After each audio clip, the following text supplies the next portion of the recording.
जय हिंद साथियों, आपके अपने प्यारे YouTube चैनल आपन रामनगरी में ढेर सारा स्वागत है।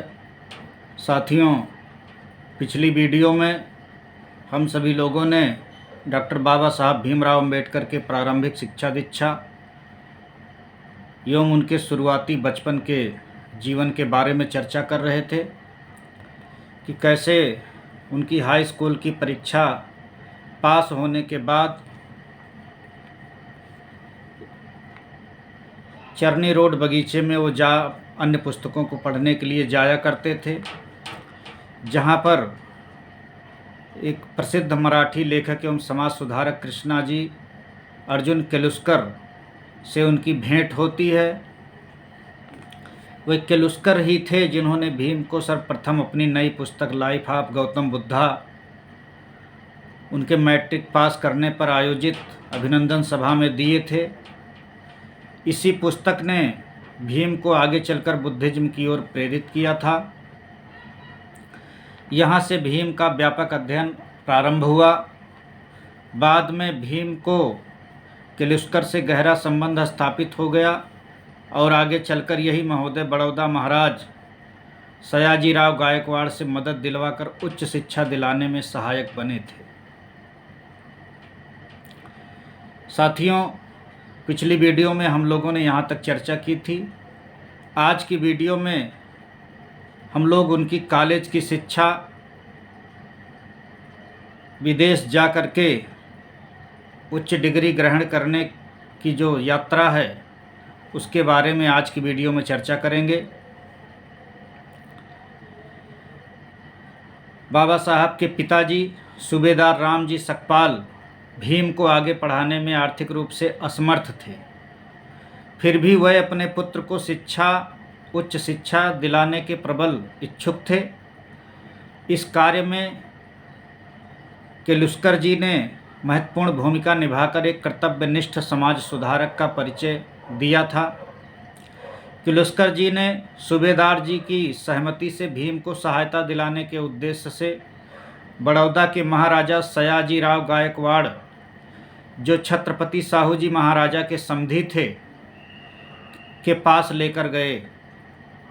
एक बार महाराजा ने बम्बई के टाउन हॉल में अपने भाषण के दौरान घोषणा की थी कि यदि अछूत समाज से कोई योग्य छात्र मिले तो उसे वह उच्च शिक्षा के लिए ज़रूर मदद करेंगे। इसी घोषणा को ध्यान में रख करके केलुस्कर जी ने भीम को साफ सुथरे कपड़े पहनाकर उनसे मुलाकात कराने के लिए ले गए। केलुस्कर ने महाराज से मिलने के बाद उन्हें उस घोषणा को याद दिलाया जो महाराजा ने टाउन हॉल में किया था। केलुस्कर ने महाराजा को भीम का परिचय दिया और कहा कि यह एक महार जाति का योग्य छात्र है, अभी अभी मैट्रिक पास किया है और उच्च शिक्षा प्राप्त करना चाहता है। महाराजा की अनुमति मिलने पर केलुस्कर ने भीम को उनके सामने उपस्थित किया। महाराजा ने भीम से कुछ सवाल भी किए, परंतु भीम ने सही उत्तर दिया। उत्तर को सुनकर महाराजा काफ़ी प्रसन्न हुए तथा कॉलेज में जाकर उच्च शिक्षा प्राप्त करने के लिए प्रतिमाह 25 रुपये की छात्रवृत्ति देने का तुरंत वचन दे दिया। इस तरह प्रतिमाह 25 रुपये की छात्रवृत्ति देने का वचन दिए। इस प्रकार केलुस्कर महोदय की मदद से भीम को उच्च शिक्षा पाने का मार्ग प्रशस्त हो गया। 3 जनवरी 1908 को मुंबई के एलिफिंस्टन कॉलेज में भीम का नामांकन हो गया। महाराज के छात्रवृत्ति की मदद से भीम ने शिक्षा के समस्त शाखाओं के शीर्ष पर पहुंचने के उद्योग और संघर्ष की शुरुआत कर दी। भीम पूरी जिम्मेवारी के साथ कॉलेज की पढ़ाई शुरू कर दिए। कहा जाता है कि जो कठिनाइयों के बावजूद लक्ष्य की ओर बढ़ते हैं उन्हें कोई ना कोई मददगार मिल ही जाता है। भीम के लगन और मेहनत से प्रभावित होकर कॉलेज के फारसी भाषा के असिस्टेंट प्रोफेसर KB ईरानी ने अध्ययन के लिए भीम को अपना कमरा दे दिया। BA में दाखिला के बाद भी भीम ने संस्कृत पढ़ने की उत्कंठा का त्याग नहीं किया था। वो यहाँ भी संस्कृत के महापंडित बनने के ख्याल से संस्कृत लेना चाहे, परंतु अछूत होने के नाते उन्हें संस्कृत शिक्षा से वंचित कर दिया गया। विवश होकर के फारसी लेना पड़ा। बम्बई के डबक चाल से पड़ोस का एक व्यक्ति कोर्ट में काम करने के लिए जाता था। उसी से भीम के लिए उनके घरवाले बाजरे की 2 रोटियां और चटनी 9 बजे सुबह भेज दिया करते थे। भीम 10 बजे भोजन करके 10:30 बजे कक्षा में चले जाते थे। यह दिनचर्या 2 साल तक चलती रही। कॉलेज शिक्षा के दिनों में भीम फुर्सत के क्षणों में तबला भी बजा लिया करते थे तथा चतुर्मास में चल रहे पौराणिक ग्रंथ पठन तथा भजन में हिस्सा लेते थे, क्योंकि अभी भीम हिंदू ही थे। उन्होंने एक बार शेक्सपियर की कहानी के आधार पर नाटक लिखकर बच्चों को अभ्यास करवाकर लोगों के समक्ष प्रस्तुत किया था, परंतु भीवा की ये हरकत सूबेदार राम जी को पसंद नहीं आई। इसके लिए वे फटकार भी लगाए थे तथा कहते थे कि भीम, तुम्हें खूब पढ़ाई करनी चाहिए। कभी कभी भीम पिता के डांट पर गुस्से में प्रतिक्रिया भी कर दिया करते थे। इसी दौरान सूबेदार डबक चाल छोड़कर इम्प्रूवमेंट ट्रस्ट की चाल में रहने के लिए चले गए। दूसरी मंजिल पर सूबेदार ने 2 कमरे लिए थे। कमरा नंबर 50 और कमरा नंबर 51, दोनों कमरे एक दूसरे के आमने सामने थे। कमरा नंबर 50 भीम के अध्ययन के लिए था, जबकि दूसरा घरेलू उद्देश्य के लिए। कॉलेज की पढ़ाई के दौरान भी सूबेदार पढ़ाई के मामले में ठीक उसी प्रकार निगरानी रखते थे जिस प्रकार प्राइमरी शिक्षा के दौरान रखते थे। कॉलेज में परीक्षा करीब आने के बाद सूबेदार भीम को 9 बजे सो जाने के लिए कहते थे। उसके बाद वह 2 बजे उन्हें पढ़ने के लिए जगा दिया करते थे और स्वयं कमरे के सामने सो जाते थे। इस प्रकार सूबेदार को भीम की अच्छी पढ़ाई के लिए हमेशा चिंता लगी रहती थी। सन 1912 में भीम ने बीए की परीक्षा दी, जिसका परिणाम जनवरी 1913 में निकला। भीम उस परीक्षा में द्वितीय श्रेणी से सफल हुए। सभी को बहुत प्रसन्नता हुई। भीम के पिता ने मोहल्ले में मिठाइयाँ बांटी। ये वो समय था जब महाराष्ट्र में स्वतंत्रता आंदोलन उग्र रूप धारण कर लिया था। ब्रिटिश सरकार ने अत्याचार और हिंसा जोर शोर से आरंभ कर दी थी। कई देशभक्त मौत के घाट उतार दिए गए। समाचार पत्रों के कई संपादकों को आजीवन कारावास का दंड दे दिया गया। ब्रिटिश सरकार आंदोलनकारियों को कुचलने पर तुली हुई थी। भीम के मन में इसका गहरा असर पड़ा, जिसे वह अमेरिका में पढ़ाई के दौरान पीएचडी की thesis the evolution of provincial finance in the British in India में व्यक्त किए हैं। एलिफिंस्टन कॉलेज में अधिकतर सूट बूट में अमीरजादे लड़के ही पढ़ते थे। गरीबों और खासकर अछूतों के लिए यहाँ पढ़ना नामुमकिन था। गरीब छात्रों का अमीर लड़के मजाक उड़ाते थे। यही कारण है कि भीम के लिए कॉलेज जीवन भी घुटनमय ही रहा। कॉलेज के शिक्षक अमीर छात्रों से ही घुले मिले रहते थे। भीम का फारसी और अंग्रेजी विषय बहुत अच्छा था, जिसमें 75% से कम अंक कभी नहीं आए। फिर भी प्रोफेसर ओसवाल्ड म्यूलर, प्रिंसिपल कॉर्नहर्नल, प्रोफेसर जॉर्ज एंडरसन जैसे अच्छे प्रोफेसर उनके पढ़ने में कभी जोश पैदा नहीं किए। प्रोफेसर म्यूलर भीम के प्रति सहानुभूति रखते थे। इस कारण वह अपनी शर्ट तक उतारकर भीम को दे देते थे। जरूरी पुस्तकें भी दे देते थे। परंतु उनके पढ़ाने से भीम के मन में कभी नवचेतना पैदा नहीं हो सकी।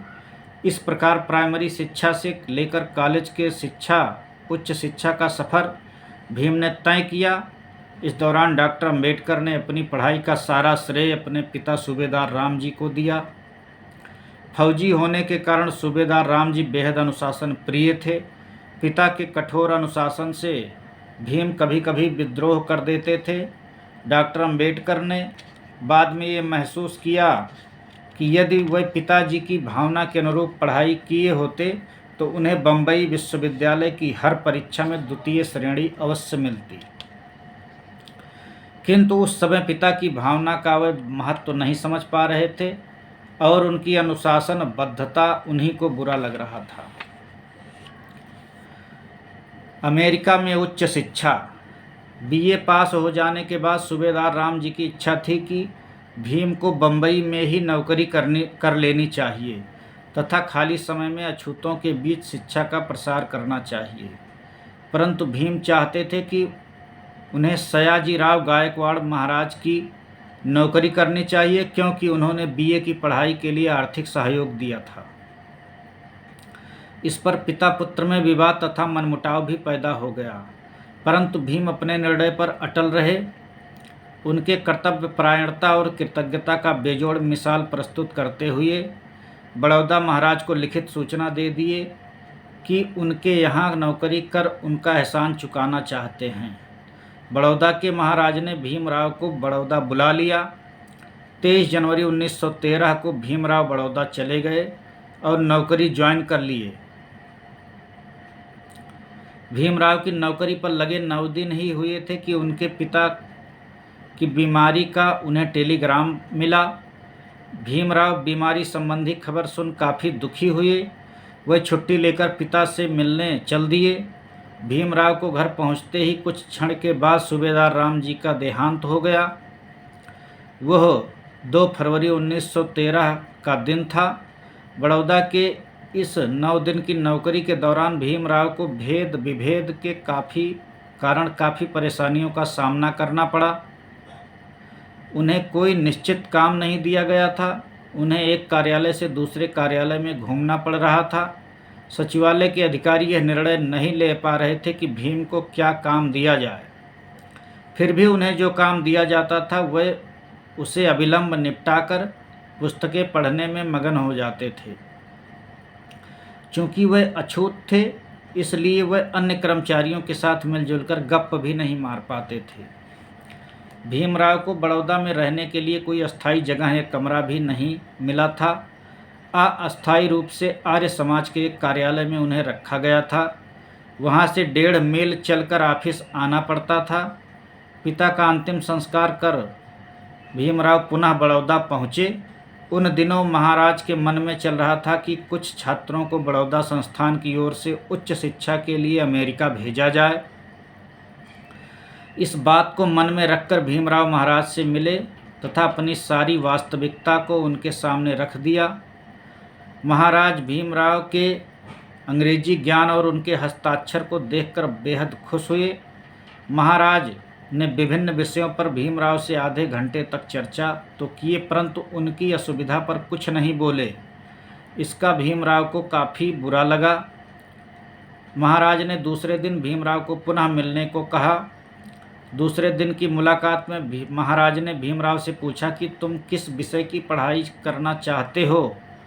भीमराव ने अपने उत्तर में कहा कि वह समाजशास्त्र, अर्थशास्त्र और विशेष रूप से पब्लिक फाइनेंस की पढ़ाई करना चाहते हैं।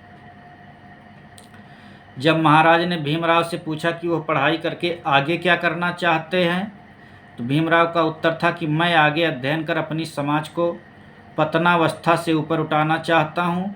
भीमराव के इस दार्शनिक उत्तर से स्पष्ट है कि उन्होंने विद्यार्थी जीवन में ही यह तय कर लिया था कि विदेशों में उच्च शिक्षा प्राप्त करने का उनका उद्देश्य महज ढेरों डिग्रियां बटोर कर खूब पैसा कमाना नहीं है, बल्कि समाज परिवर्तन करना है। सदियों से शोषित एवं पीड़ित समाज की पीड़ा दूर करना उनके अध्ययन का एकमात्र उद्देश्य था। आगे चलकर उन्होंने ऐसा ही किया। आज के विद्यार्थी को भी ऐसा ही संकल्प लेकर विद्या अध्ययन करना चाहिए। पढ़ाई सिर्फ परीक्षा पास करने के लिए नहीं, उपलब्धि बटोरने के लिए नहीं, बल्कि ज्ञान अर्जन और क्रांति हेतु बिगुल फूंकने के लिए होनी चाहिए। भीमराव के इस जवाब को सुनकर महाराज ने हंसते हुए कहा कि तुम नौकरी और समाज सेवा एक साथ कैसे पूरी करोगे। तब भीमराव ने बुद्धिमानी पूर्वक जवाब देते हुए कहा कि महाराज ने मौका दिया तो सारी बातों को सही ढंग से पूरी करके दिखाऊंगा। तब महाराज ने भीमराव को विदेश शिक्षा हेतु शिक्षा अधिकारी के पास छात्रवृत्ति के लिए आवेदन के लिए कहा। भीमराव ने खुशीपूर्वक आवेदन दिया। जो दिनांक 4 अप्रैल 1913 को स्वीकृत हो गया।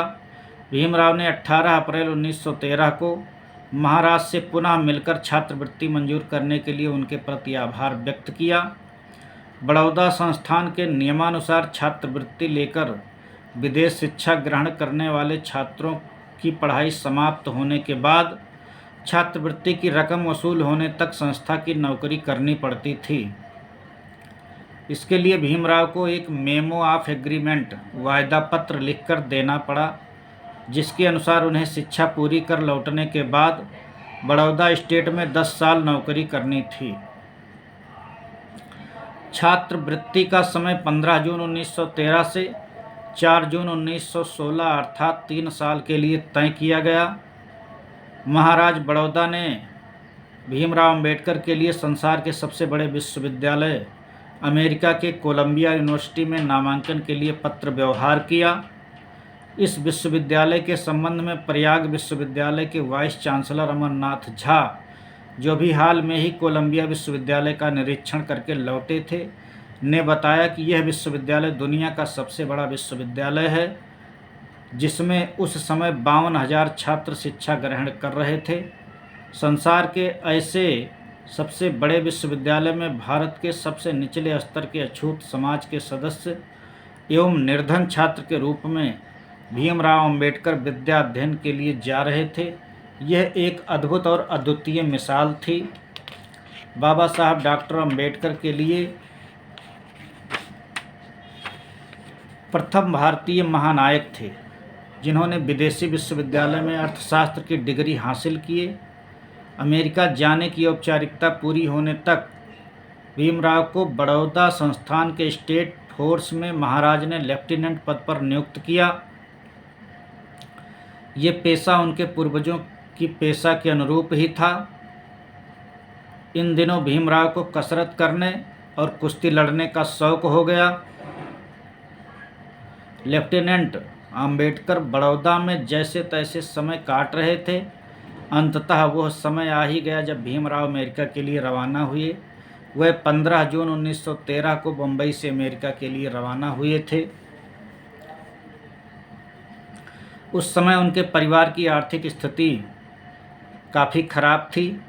पिता की मृत्यु हो चुकी थी। आनंदराव अकेले कमाने वाले थे। घर में 10-12 लोग थे जिनका भरण पोषण करना जरूरी था।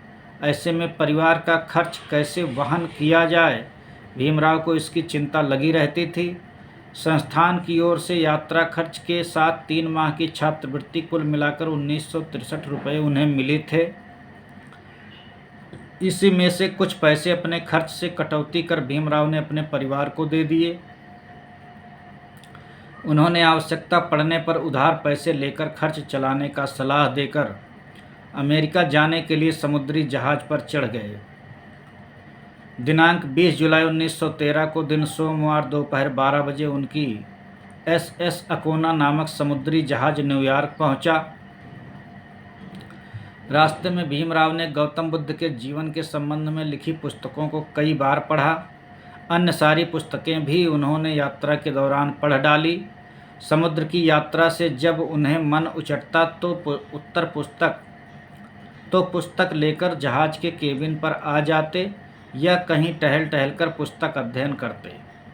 अमेरिका के कोलंबिया विश्वविद्यालय पहुंचकर भीमराव ने राजनीति विभाग में जुलाई 1913 से जून 1916 तक 3 साल के लिए प्रवेश लिया। उनका मुख्य विषय अर्थशास्त्र तथा सामान्य विषय समाजशास्त्र, इतिहास, दर्शन, मानववंश शास्त्र और राजनीति शास्त्र था। भीमराव ने अपना पहले सप्ताह यूनिवर्सिटी के हॉस्टल हार्टले हॉल में गुजारा। वहाँ का भोजन अधपका होता था, इसलिए वे हॉस्टल हार्टले हॉल को छोड़ करके कॉस्मोपॉलिटन क्लब में आकर रहने लगे। यहाँ कई भारतीय छात्र भी रहते थे, जिसमें एक मिस्टर दीक्षित नाम का उनका सतारा हाई स्कूल का सहपाठी भी था। न्यूयॉर्क में भीमराव को एक आनंददायक स्वच्छंद वातावरण मिला, जिसमें वह एक उन्मुक्त पंछी की तरह स्वतंत्रता के अंतरिक्ष में मनचाहे ऊंचाई तक का आनंद का अट्टहास भर सकते थे। यहाँ सभी के साथ बेरोक टोक भोजन कर सकते थे, खेल और पढ़ सकते थे। यहाँ भारतीय वर्ण व्यवस्था पर आधारित जातिवादी समाज का विषमता मूलक षड्यंत्र भरी घुटन नहीं थी। भारतीय छात्र और अमेरिकी छात्र छात्राएं आपस में काफ़ी मिलजुल कर निसंकोच रहते थे, खेलों में हिस्सा लेते थे, सभी एक टेबल पर खाना खाते, एक साथ रहते तथा उठते बैठते थे। किसी प्रकार का कोई भेदभाव नहीं था। भीमराव के लिए न्यूयॉर्क एक नई दुनिया के समान था। उनके लिए कोलंबिया यूनिवर्सिटी एक नई जीवन थी। यहाँ उनका समानतामूलक वातावरण उनके मानसिक स्तर को व्यापक बना दिया था तथा उनके जीवन की नई सिरे से शुरुआत हो चुकी थी। ऐसे समाज और उन्मुक्त वातावरण को पाकर भीमराव का मन प्रफुल्लित हो गया। उनका आत्मविश्वास और संकल्प शक्ति और मजबूत हो गया। उन्होंने अपनी इस नए एहसास और पढ़ाई के संकल्प शक्ति उन्होंने अपने इस नए एहसास और पढ़ाई के उद्देश्य का उल्लेख करते हुए अपने पिता के एक प्रिय मित्र शिवनाक गौनाक जमींदार को पत्र लिखा था। इस पत्र में व्यक्त भाव से पता चलता है कि भीमराव की सोच क्या थी तथा उनकी पढ़ाई का मकसद क्या है, वे कैसा समाज देखना पसंद करते हैं। पत्र का सारांश इस प्रकार है।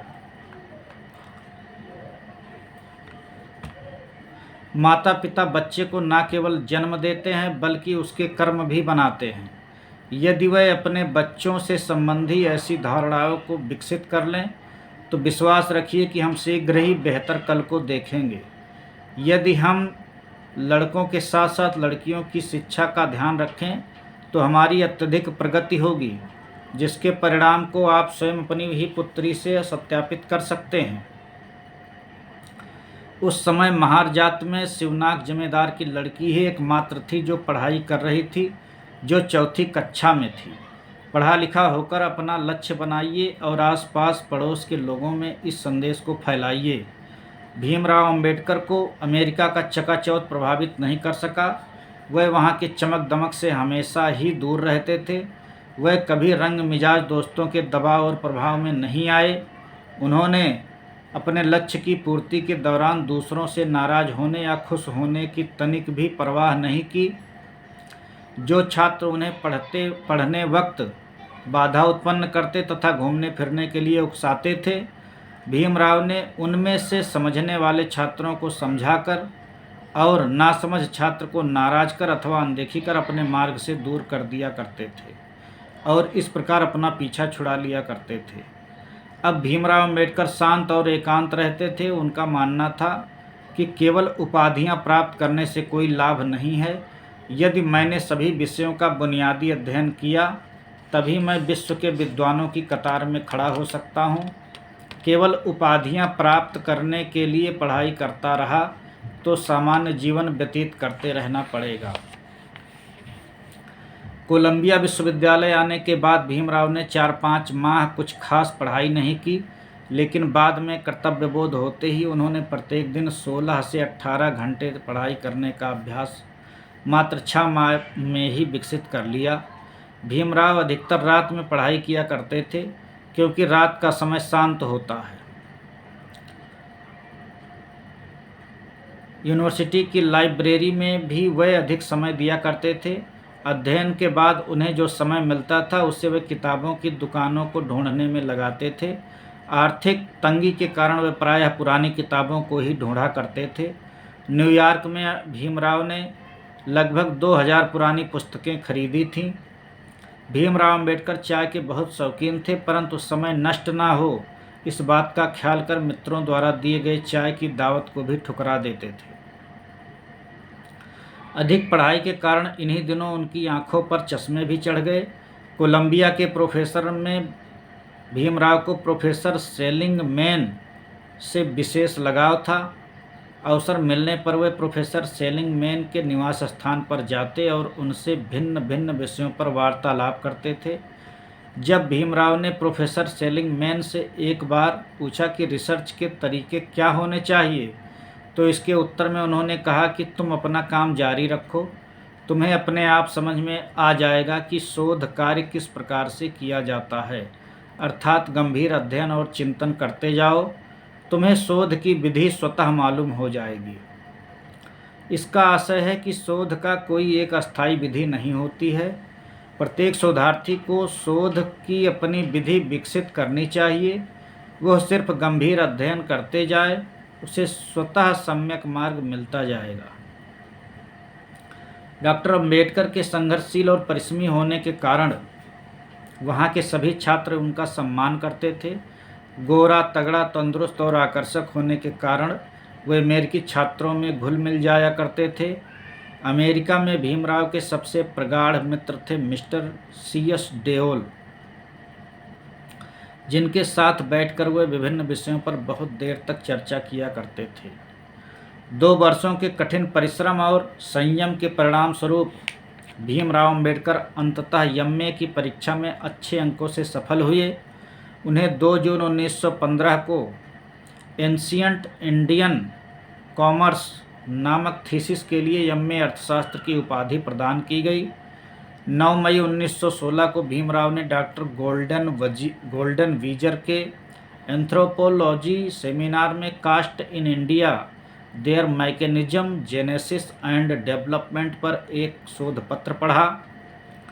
यह शोध पत्र विगत सैकड़ों वर्ष के दौरान समाजशास्त्र पर लिखी गई सैकड़ों ग्रंथों के गहनतम अध्ययन के बाद तैयार किया गया था। किसी भी भारतीय विद्वान द्वारा समाजशास्त्र विषय पर लिखा गया यह प्रथम शोध प्रबंध था। इसमें डॉक्टर अम्बेडकर ने बताया है कि भारत में जातियों की उत्पत्ति, विकास और इसका नियमन, यानी जाति को आदर्श रूप स्थापित होना कैसे संभव हुआ। उन्होंने यह शोध पत्र में ये मत स्थापित किया है कि भारत में जातियां मनुष्यकृत हैं, जिसे ब्राह्मणों ने अपने फायदे के लिए निर्मित किया है।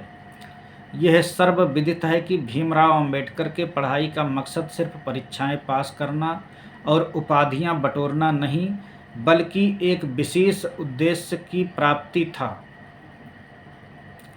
वह उद्देश्य था गहरे ज्ञान के शीर्ष पर पहुंचकर अपनी मानसिक शक्ति को समृद्ध कर एक महाज्ञानी के रूप में निज शक्ति और निज विश्वास को बढ़ाना, ताकि उनकी उस समाज मुक्ति और उन्नति का मार्ग प्रशस्त किया जा सके जो सदियों से मानव पशु जैसा जीवन जीने को मजबूर हैं।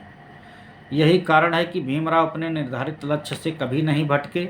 यद्यपि उन्हें कईयों द्वारा पथ भ्रमित करने का प्रयास किया गया।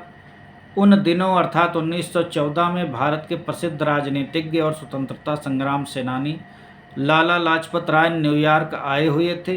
राय जी काफ़ी अध्ययनशील व्यक्ति थे। उनकी मुलाकात भीमराव से कोलंबिया यूनिवर्सिटी के लाइब्रेरी में हुई थी। भीमराव के गंभीर अध्ययनशीलता तथा अध्ययन के दौरान उनकी तल्लीनता को देखकर लाला लाजपत राय काफ़ी प्रभावित हुए। भीमराव लाइब्रेरी में सबसे पहले जाते और सबसे अंत में आते थे।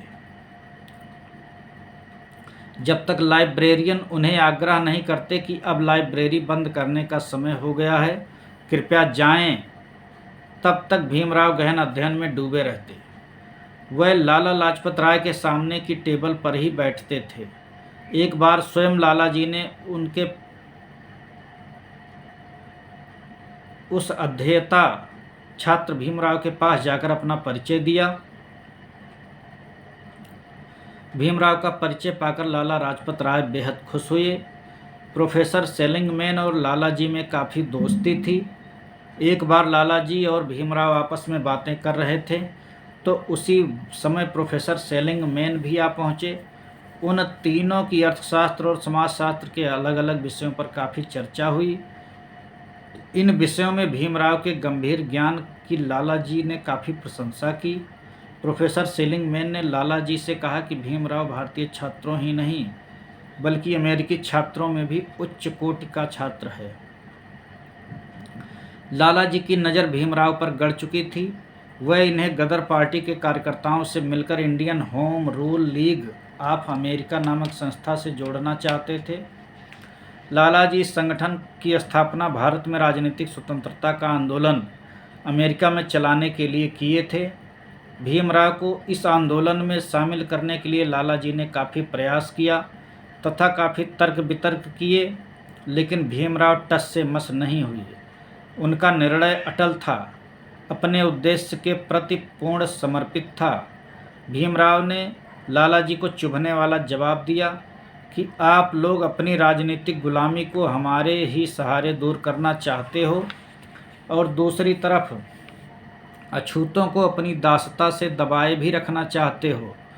अतः अछूत तुम्हारे राजनीतिक गुलामी दूर करने वाले आंदोलन में भाग नहीं लेंगे। मैं यहाँ पढ़ने आया हूँ, गदर पार्टियों में शामिल होने नहीं। लाला जी के तर्कों का जादू भीमराव पर एक नहीं चला। लाला जी ने सितंबर 1916 में अमेरिका में भारतीय छात्रों की एक सभा आयोजित की थी, जिसमें भीमराव सम्मिलित नहीं हुए थे। इस प्रकार लहरों के थपेड़ों तथा तूफानों के खतरनाक झोंकों में भी भीमराव अपने को एकाग्र और स्थित बनाए रखे। अपने सीने में अपने देश की विद्यमान छुआछूत मिटाने की आग धधक रही थी, जिसे वह ज्ञान की हवा में से और प्रज्वलित रखना चाहते थे। इस आग को भीमराव ने संविधान बनाने तक धकधकाए रखा, जिसका इस्तेमाल उन्होंने संविधान के अनुच्छेद 17 का उपबंध कर कानूनी रूप से अस्पृश्यता को भस्मीभूत करने में किया। अमेरिका में रहते हुए डॉक्टर भीमराव अंबेडकर का व्यक्तित्व और स्वतंत्र सोच के विकास में प्रोफेसर सेलिंगमैन का बहुत बड़ा योगदान था, जिसका जिक्र स्वयं डॉक्टर अंबेडकर ने किया है। उनकी इन्होंने भूरि भूरि प्रशंसा की है। भीमराव का ज्ञान पिपासा बढ़ता ही गया। वह सागर की भांति गहरा और आकाश की भांति व्यापक व्यक्तित्व का निर्माण करना चाहते थे। भीमराव हिमालय से भी विराट बनना चाहते थे, ताकि अपने देश को वंचितों की आवाज़ बन सकें, रखवाला बन सकें। एमए की पढ़ाई पूरी करने के बाद उन्होंने पीएचडी के लिए शोध कार्य प्रारंभ किया। कास्ट इन इंडिया जैसे शोध ग्रंथ लिखकर वे सफलता की पहली सीढ़ी पर चढ़ चुके थे। ज्ञान साधना के क्रम को जारी रखते हुए भीमराव अंबेडकर ने एक दूसरा शोध ग्रंथ the national dividend of India, a historical and analytical study तैयार किया। इस शोध ग्रंथ को सन 1916 में कोलंबिया यूनिवर्सिटी द्वारा स्वीकार कर लिया गया। इसी शोध ग्रंथ पर भीमराव को सन 1917 में डॉक्टरेट पीएचडी की उपाधि मिली। इस उपाधि के लिए उन्होंने जरूरी अध्ययन से दोगुना अध्ययन किया था, परंतु यह उपाधि विधिवत घोषित नहीं की गई थी। कोलंबिया यूनिवर्सिटी के नियमानुसार शोधपत्र छात्र को अपने स्वीकृत शोध ग्रंथ का प्रकाशन कर उनकी प्रतियां विश्वविद्यालय को देनी होती थीं, परंतु भीमराव के पास उतने धन नहीं थे कि वे उक्त शोध ग्रंथ को प्रकाशित कर सकें। फिर भी भीमराव को डॉक्टरेट की उपाधि प्रदान की गई और उसे व्यवहार में इस्तेमाल करने की स्वीकृति दे दी गई थी। अब भीमराव अंबेडकर डॉक्टर भीमराव अंबेडकर बन गए। बादलों को चीरते हुए चमकता हुआ सूर्य क्षितिज पर उदीयमान हुआ। मनु के बनाए हुए विषाक्त विधान ध्वस्त हो चुका था और वेद विहित वर्ण व्यवस्था के किले के दीवार दरक चुके थे। करीब 8 साल बाद messrs PS King and company ने नेशनल डिविडेंड ऑफ इंडिया का नाम बदलकर प्रकाशित किया। पुस्तक का बदला हुआ नाम था the evolution of provincial finance in British India. British Bharat में राजकीय पूंजी का विकास प्रकाशित होने के बाद कंपनी ने पुस्तक की कुछ प्रतियां यूनिवर्सिटी को भी भेज दिए थे। इसके बाद 4 जून 1927 को भीमराव को विधिवत एवं सम्मानपूर्वक पीएचडी की उपाधि प्रदान की गई। ब्लैक क्लार्क कहते हैं कि ज्ञानार्जन के बारे में भीमराव ने अपने छात्र जीवन में जो गहरी जिज्ञासा दिखाई, उस तरह की जिज्ञासा व्यक्त करने वाले छात्र कभी कभार ही देखने को मिलते हैं। इसी जिज्ञासा के कारण उनको सन 1917 में डॉक्टरी की उपाधि मिली थी। उस समय उपाधि प्राप्त करने के लिए जरूरी अध्ययन से भी उन्होंने दोगुना अध्ययन किया। सतारा का उद्दंड, जिद्दी और मंचला भीम अब कोलंबिया यूनिवर्सिटी से डिग्री प्राप्त कर डॉक्टर भीमराव अंबेडकर बन गया था। अब वे अनुभवी परिपक्व हो चुके थे, जो महामानव बनने की दिशा में अग्रसर होने की योजना पर काम कर रहे थे। डॉक्टर अंबेडकर ने पीएचडी की उपाधि प्राप्त करने के बाद अलग अलग देशों का इतिहास, काव्य, नाटक, उपन्यास, आलोचनात्मक साहित्य और मानव वंश शास्त्र का अध्ययन किया। ये सब महज जीविकोपार्जन के लिए नहीं बल्कि मानव कल्याणार्थ ज्ञानार्जन का उद्योग था। वे अनसुलझे विषयों पर पुस्तक लिखकर महान लेखक बनना चाहते थे। इसके लिए छात्रवृत्ति का पैसा कम पड़ रहा था। ऊपर से उन्हें इसमें से कुछ पैसा घर खर्च के लिए भी भेजना होता था। अधिक से अधिक पुस्तकें खरीदा जा सके, इसके लिए उन्होंने एक उपाय ढूंढा। उन दिनों अमेरिका में छुट्टियों में पार्ट टाइम काम करके पैसे कमाने का चलन था। होटल भोजनालय में आसानी से काम मिल जाते थे। डॉक्टर अंबेडकर ने ज्ञान ज्योति को गले जलाए रखने के लिए कुछ दिन होटल में काम करके पैसा कमाया था। यह घटना डॉक्टर भीमराव में अधिक से अधिक ज्ञानार्जन के लिए किसी होटल में वेटर का काम करके आवश्यक धन जुटाए, यह उसमें शिक्षा के प्रति जुनून ही तो है। अमेरिका प्रवास के दौरान डॉक्टर भीमराव अंबेडकर मुख्यतः 3 बातों से बहुत प्रभावित हुए। पहला, अमेरिकी संविधान का 14वां संशोधन। दूसरा, बुकर पुस्तकालय का होना। दूसरा, बुकर टी वाशिंगटन का जीवन। और तीसरी, अमेरिकी छात्रों बुद्धिजीवियों के घरों में निजी पुस्तकालय का होना। ये 3 बातें डॉक्टर बी.आर. अम्बेडकर को बहुत प्रभावित की। परंतु डॉक्टर अम्बेडकर की जीवनी के अधिकांश लेखक ऊपर के 2 ही प्रभावित होने वाले कारणों का उल्लेख करते हैं। अमेरिकी संविधान के 14वें संशोधन में निग्रो कहते हैं, जो अमेरिकन अफ्रीकन जाति के लोगों की स्वतंत्रता की घोषणा है। बुकर टी वाशिंगटन एक विद्रोही नेता थे जिन्होंने मानवीय दासता और रंगभेद के विरुद्ध आवाज़ बुलंद की थी।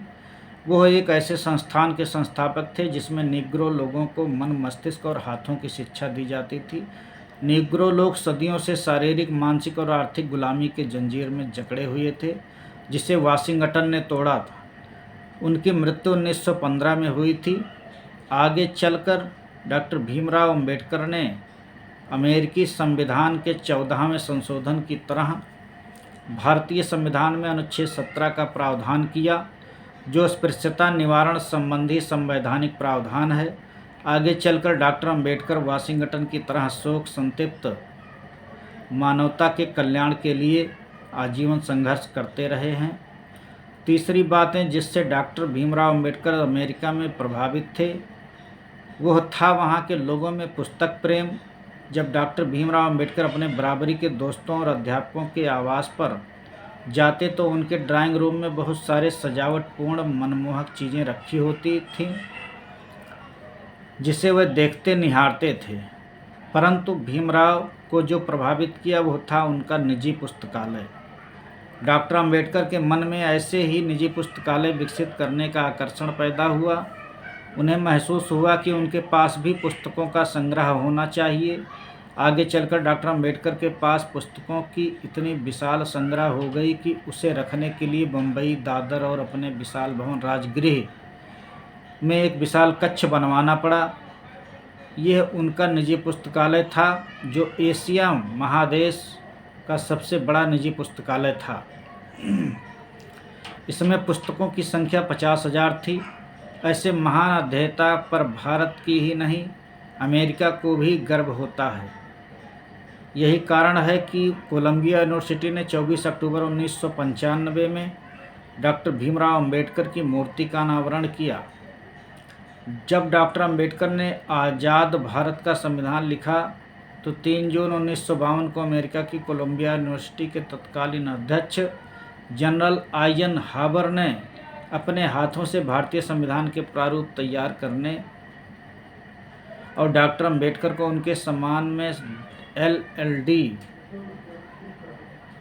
की मानव उपाधि प्रदान की। यूनिवर्सिटी का एक पूर्व छात्र अपने देश के लिए विश्व का सबसे बड़ा संविधान लिखा था, जिसमें सदियों से चली आ रही अस्पृश्यता का अंत किया गया था। यह कोलंबिया यूनिवर्सिटी के लिए भी गौरव की बात थी। कोलंबिया यूनिवर्सिटी ने अपने उल्लेख में कहा था कि भारत के प्रभावशाली नागरिकों में से अम्बेडकर एक हैं। वह एक महान समाज सुधारक और मानवीय अधिकारों के ताकतवर पैरोकार हैं।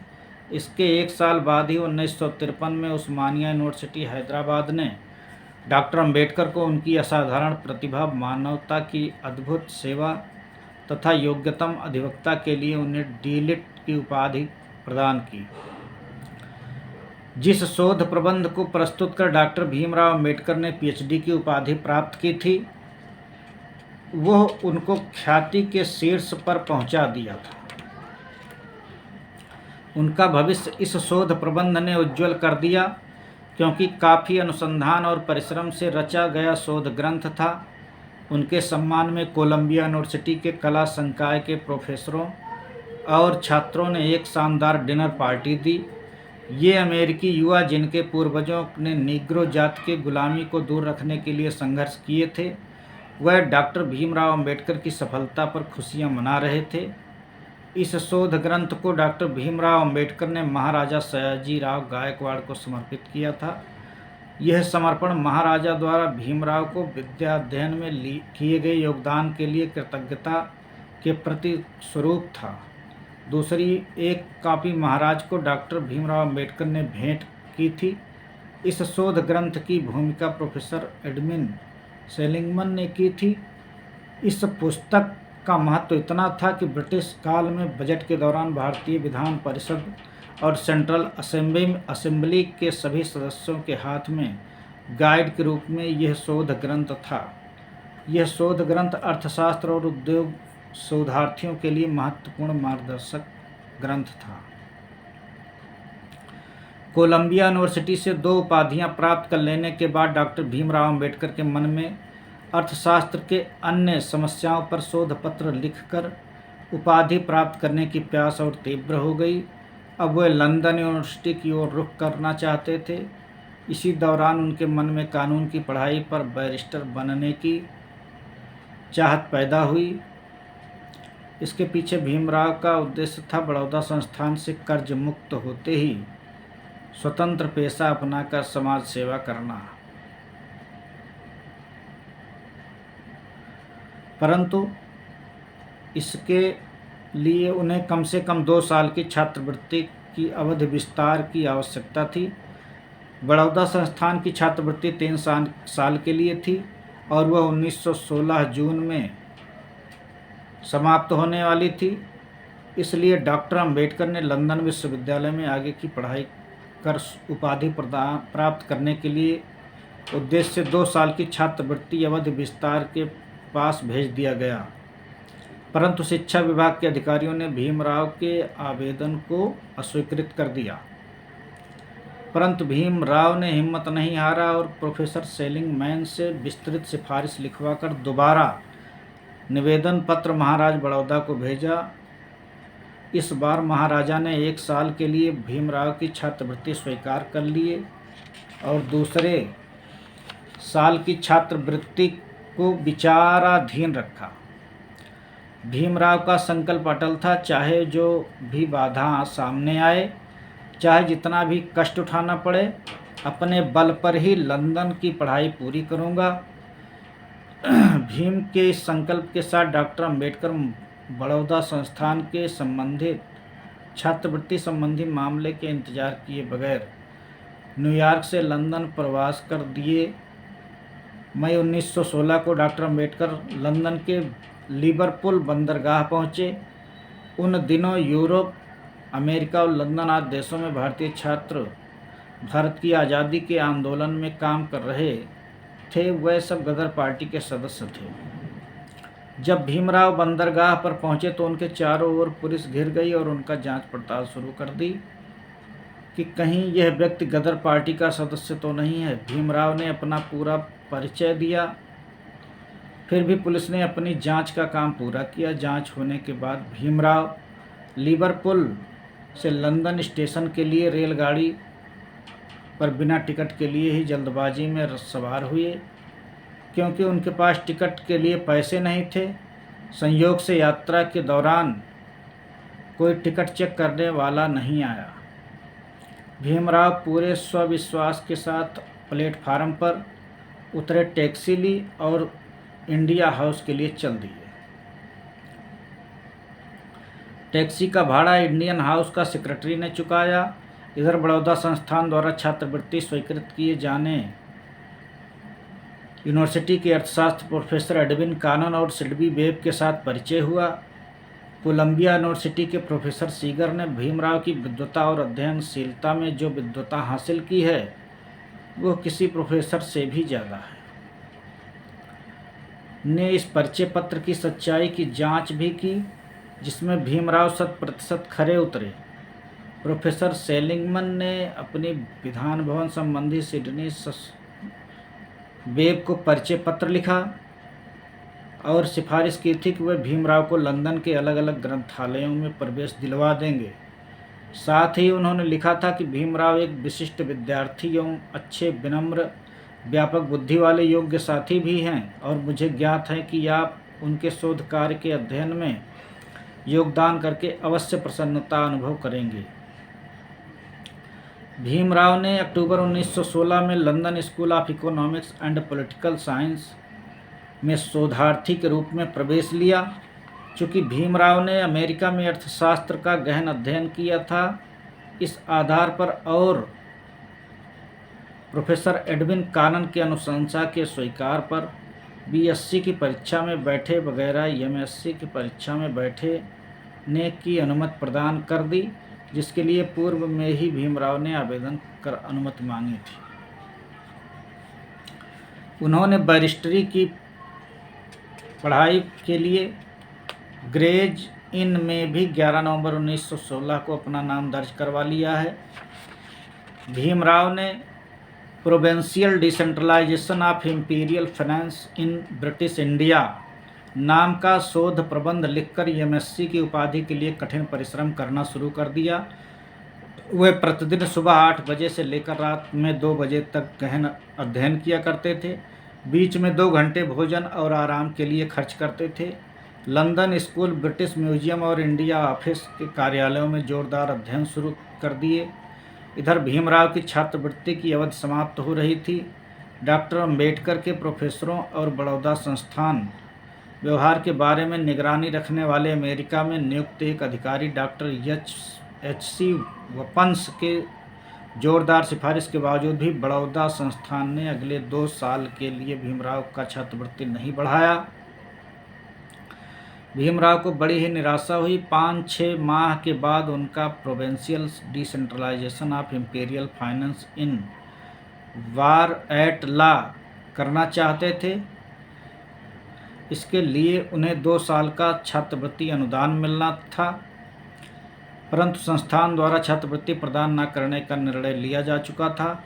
अब भीमराव जी के पास एक ही विकल्प था, लंदन की अधूरी पढ़ाई छोड़कर वापस बम्बई आना। परंतु डॉक्टर अम्बेडकर किसी भी हाल में लंदन की पढ़ाई पूरा करना चाहते थे।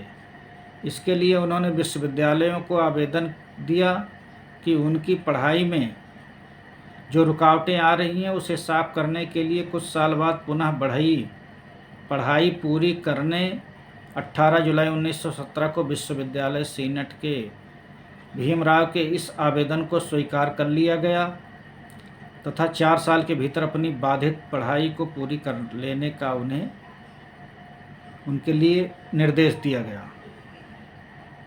भीमराव ने बैरिस्टरी की पढ़ाई बाद में वापस आकर पूरी की करने के लिए ग्रेज इन से भी छूट मांगी, जो उन्हें मिल गया। इस प्रकार भविष्य की पढ़ाई को सफलतापूर्वक पूरा कर लेने के लिए भीमराव ने प्रबंध कर समुद्री जहाज द्वारा बम्बई लौट आए और अपने पुस्तक का संग्रह थॉमस कुक एंड सन्स को सौंप कर बम्बई के लिए रवाना हुए थे। कंपनी ने जिस समुद्री जहाज सालसेट से भीमराव के सामान को भेजा था उसे टारपेडो से तबाह कर दिया गया था, क्योंकि उन दिनों महायुद्ध चल रहे थे। परंतु सामान का बीमा कराया हुआ था, इसलिए भीमराव को मुआवजा के रूप में 600 रुपये मात्र प्राप्त हुए। बम्बई में आने के बाद डॉक्टर अम्बेडकर का एक ही छात्र था। पुनः लंदन जाकर उपाधियां प्राप्त करने के लिए धनार्जन करना। उनको शर्त के अनुसार बड़ौदा संस्थान में मिलिट्री सेक्रेटरी के पद पर नौकरी प्राप्त कर ली थी, परंतु बड़ौदा के विषाक्त और विपरीत सामाजिक वातावरण के कारण भीमराव यहाँ टिक नहीं पाए। उन्होंने बड़ौदा की नौकरी छोड़ दी तथा वे नवंबर 1917 को बम्बई आ गए। परिवार का खर्च चलाना मुश्किल हो रहा था। आनंदराव ही परिवार में कमाने वाले थे, परंतु उनकी मृत्यु हो चुकी थी। उनका बड़ा भाई बलराम शराबी हो गया था तथा परिवार से अलग थलग रह रहा था। ढेर सारी डिग्रियों के स्वामी होने के बावजूद भी भीमराव को कहीं भी सरकारी गैर सरकारी नौकरी नहीं मिल रही थी। वह रेत पर पड़ी मछली की तरह छटपटा रहे थे। परिवार के खर्च चलाने की चिंता के साथ पुनः लंदन जाकर विद्या प्राप्ति की टीस सता रही थी। उन्होंने प्रोफेसर KB ईरानी से मदद से 50 रुपये का एक ट्यूशन पकड़ा। पर्याप्त पैसा कमाने के उद्देश्य से स्टॉक एंड शेयर्स एडवाइजर्स नाम की एक कंपनी खोली, परंतु अछूत होने के कारण कंपनी की अस्थायी आय नहीं के बराबर थी। इसी बीच बहुत प्रयास के बाद भीमराव को बम्बई के सिडेनहम कॉलेज में प्रोफेसर पद की नौकरी मिली। अब वह और उनके सिडेनहम कॉलेज के प्रोफेसर नौकरी की, जिसमें उन्हें प्रतिमाह 450 रुपये मिलते थे।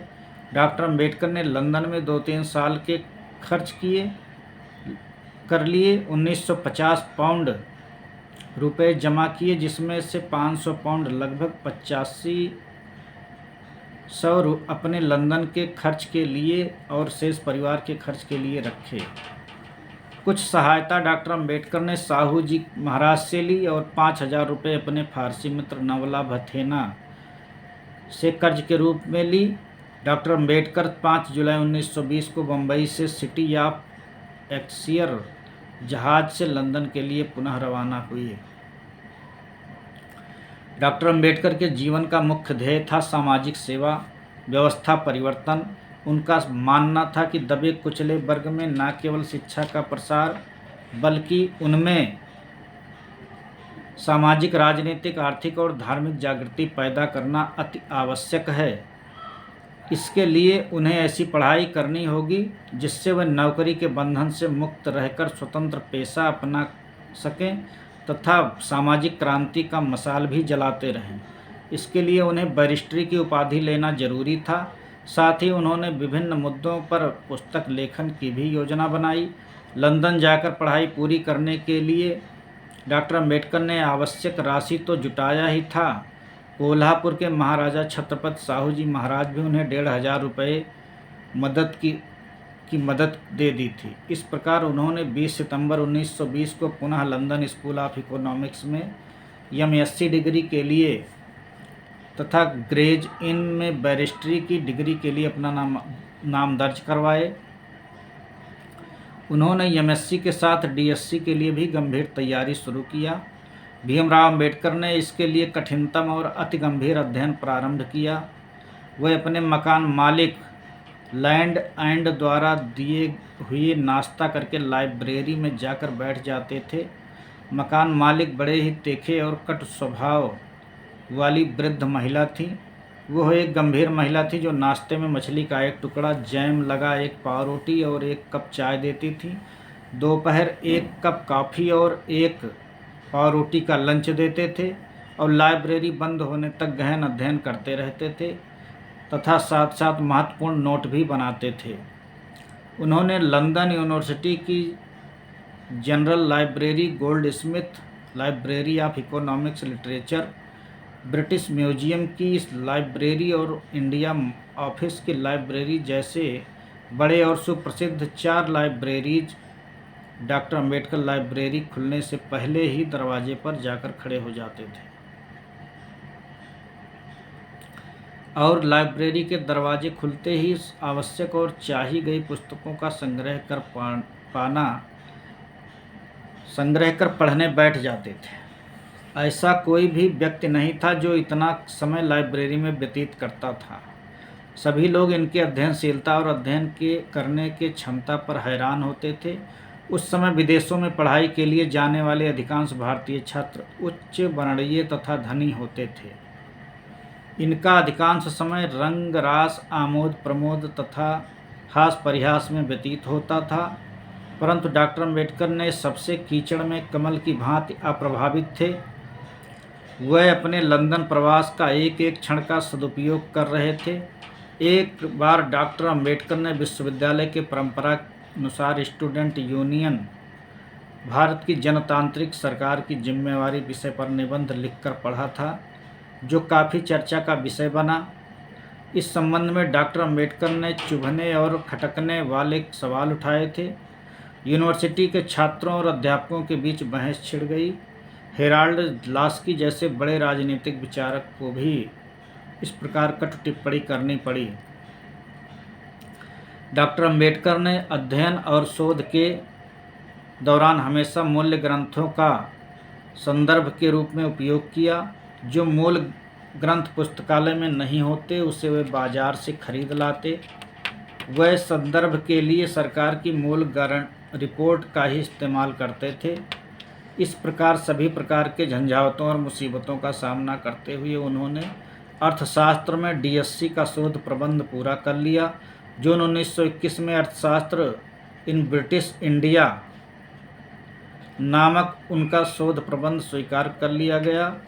इसके लिए उन्हें अक्टूबर 1922 के अर्थशास्त्र में एमएससी की डिग्री प्रदान की गई। इसके बाद भीमराव ने प्रोफेसर एडविन कानन की इजाज़त से अक्टूबर 1922 में प्रॉब्लम ऑफ रुपीज रुपये की समस्या नामक शोध प्रबंध विश्वविद्यालय में प्रस्तुत किया। यह अर्थशास्त्र में डीएससी के डिग्री के लिए था। भारत में डीएससी की उपाधि धारण करने वाले डॉक्टर अम्बेडकर प्रथम व्यक्ति हैं। अर्थशास्त्र विषय में इतना व्यापक और गहन पढ़ाई करने के बाद डॉक्टर अम्बेडकर ने बार एट लॉ की परीक्षा पास करने की ओर ध्यान केंद्रित किया। प्रॉब्लम ऑफ द रुपीज से संबंधित परीक्षा समिति का निर्णय आने में 5-6 माह का अभी और समय लगने वाला था। इस खाली समय का सदुपयोग करने के लिए उन्होंने जर्मनी के बाउन विश्वविद्यालय की ओर रुख किया और भीमराव अम्बेडकर अर्थशास्त्र संबंधी पीएचडी की उपाधि प्राप्त करना चाहते थे। वहाँ उन्होंने जर्मन और फ्रेंच भाषा भी सीखी। मुश्किल से 3 माह बीता हुआ डॉक्टर अम्बेडकर को मार्च 1923 में शोध प्रबंध में भारतीय मुद्राचलन पद्धति के संबंध में ब्रिटिश सरकार की नीति और अर्थशास्त्रियों के संकीर्ण विचारों की कटु आलोचना की गई है। इससे परीक्षक समिति बेहद परेशान था, परंतु साथ ही वे शोध में डॉक्टर अम्बेडकर के प्रदर्शित मौलिक विचारों तथा उसके समर्थन में दिए गए अकाट्य तार्किक प्रमाणों और संदर्भों से समिति के लोग अचंभित थे। डॉक्टर अम्बेडकर ने प्रोफेसर कानन को बहुत समझाने का प्रयास किया कि उनका लेख प्रमाण और संदर्भ पर आधारित है तथा व्यक्त विचार शास्त्रीय और सत्य है, परंतु डॉक्टर अम्बेडकर की एक ना सुनी गई। समिति इस बात पर अड़े थे कि ब्रिटिश सरकार और अर्थशास्त्रियों की आलोचना वाले भाग को निकाल दिया जाए। अंततः वह शोध प्रबंध में व्यक्त किए गए विचारों की आलोचनात्मक तेवर को कम करके समिति को सौंप दिए।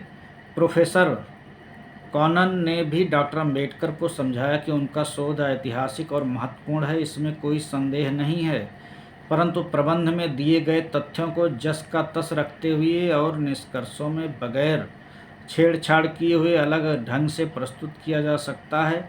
डॉक्टर अम्बेडकर के पास पैसे खत्म हो गए थे, इसलिए उन्होंने बान यूनिवर्सिटी की अपनी योजना को त्याग कर 7 अप्रैल 1923 को बम्बई लौट आए।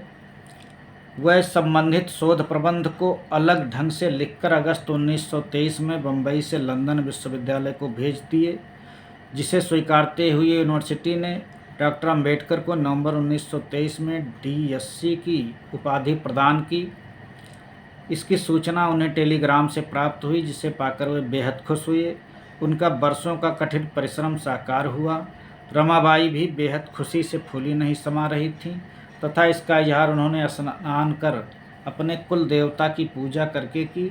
डॉक्टर अंबेडकर की डीएससी की उपाधि लेने वाले प्रथम भारतीय थे। इनके बाद भारत के पूर्व राष्ट्रपति के.आर. नारायणन ने यह उपाधि प्राप्त की थी। लंदन के P S King and Sons Limited नामक प्रसिद्ध प्रकाशन संस्था ने प्रॉब्लम ऑफ रुपीज नामक शोध प्रबंध को पुस्तक के रूप में प्रकाशित किया, जिसकी भूमिका प्रोफेसर एडविन कानन ने लिखी थी। प्रोफेसर कानन उस समय प्रख्यात अर्थशास्त्री और लेखक थे। इस प्रकार डॉक्टर अंबेडकर का शैक्षणिक जीवन एक अभावों और बाधाओं के बाद भी बड़ा ही दैदीप्यमान रहा। उन्होंने परिस्थितियों से कभी हार नहीं मानी, बल्कि परिस्थितियों को अपने अनुकूल बदला और सदैव मनोबल को बनाए रखा। डॉक्टर अंबेडकर ने चक्रवाती झंझावातों के बीच आशा की दीप को जलाए रखा, जिसके कारण उन्हें शैक्षणिक जगत में जो सफलता मिली उसका कोई मिसाल नहीं है। डॉक्टर अंबेडकर सबसे कम उम्र में, सबसे कम समय में सबसे अधिक डिग्री लेने वाले विश्व के पहले विद्यार्थी थे। उनके बेमिसाल शैक्षणिक जीवन से प्रभावित होकर अमेरिका की कोलंबिया यूनिवर्सिटी ने अपने परिसर में उनकी एक मूर्ति स्थापित की, जिसके नीचे लिखवाया द सिंबल ऑफ नॉलेज, ज्ञान के देवता। डॉक्टर अंबेडकर ने एक बार कहा था कि मैं पिघलने वाला मोम नहीं, बल्कि पानी में पड़ा रहने वाला चट्टान हूँ। उनकी चट्टानी भीम संकल्प से ही उनका शैक्षणिक जीवन बेमिसाल और दैदीप्यमान रहा। साथियों, हम लोग डॉक्टर बाबा साहब अम्बेडकर की उच्च शिक्षा, जिनमें स्नातक व बाहर अमेरिका जा कर के बीएससी व डीएससी की डिग्री प्राप्त करने के दौरान के उनके कठिन संघर्षों व जीवन यात्रा पर चर्चा कर रहे थे। साथियों, इस वीडियो के माध्यम से हमें ये जानकारी प्राप्त होगी कि डॉक्टर बाबा साहब अम्बेडकर को उच्च शिक्षा ग्रहण करने में कितनी कठिन परिस्थितियों का सामना करना पड़ा एवं कितने कठिन परिश्रम से, मेहनत से